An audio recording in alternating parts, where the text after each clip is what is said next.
ও শালা চোর, এক সময় কারেন্ট দিছে, খাম্বা খাইয়া ফেলছে, এখন দেশ পুরোটা খাইব। যদি পাইতাম এই অক্টেন তারেক রহমানরে খাওয়াইতাম। শালার পুর দাম বাড়াস নাকি? এটা তোর বাপে আর তোর অন্য কেউ আয় দিব না। দল ফালাইতে যায় কৃষক কার্ড, ফ্যামিলি কার্ড, এই কার্ড সেই কার্ড। শালা একটা বুয়া বাটপার। আবার লাস্টে কি কইলো, আমার অতীতের ভুল ক্ষমা করে দেন। ওর 111 এর থেকেও খারাপ অবস্থা হওয়ার দরকার ছিল।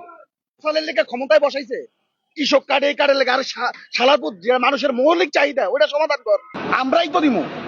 130 টাকা অক্টেন ছিল না হাসিনার আমলে, 35 ছিল না, এখন বাড়াইতে সমস্যা কি? এক মাসের মধ্যে তো 50,000 কোটি টাকা অন্তত পক্ষে খায়া লাইছে ঋণ।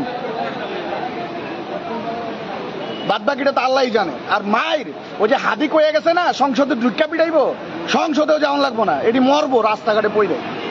আগের দিন তো ভাগ্যা যেতে পারছে, এটি ভাগতে পারবো না। এই দেশের ভবিষ্যৎ যে কি, আর ওই যে কি বলছে, আই হ্যাভ এ প্ল্যান, এই প্ল্যানের বাস্তবায়ন চলতেছে। ও শালা চোর, এক সময় কারেন্ট দিছে, খাম্বা খাইয়া ফেলছে, এখন দেশ পুরোটা খাইব। পাশে তো প্রধানমন্ত্রীর কার্যালয়, পাশে প্রধানমন্ত্রীর কার্যালয়ে তো সব ভিআইপি ঢুকতেছে।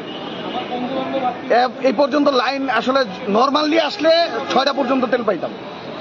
এত ভিআইপি যদি থাকে তাহলে নারায়ণগঞ্জ পাম্পে যে তেল নিয়ে আসবো ভিআইপিরা।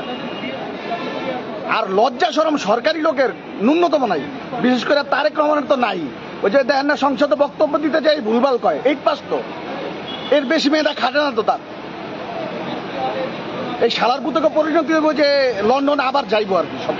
আর যে কিছু কমু যদি পাইতাম এই অক্টেন তারেক রহমানরে খাওয়াইতাম।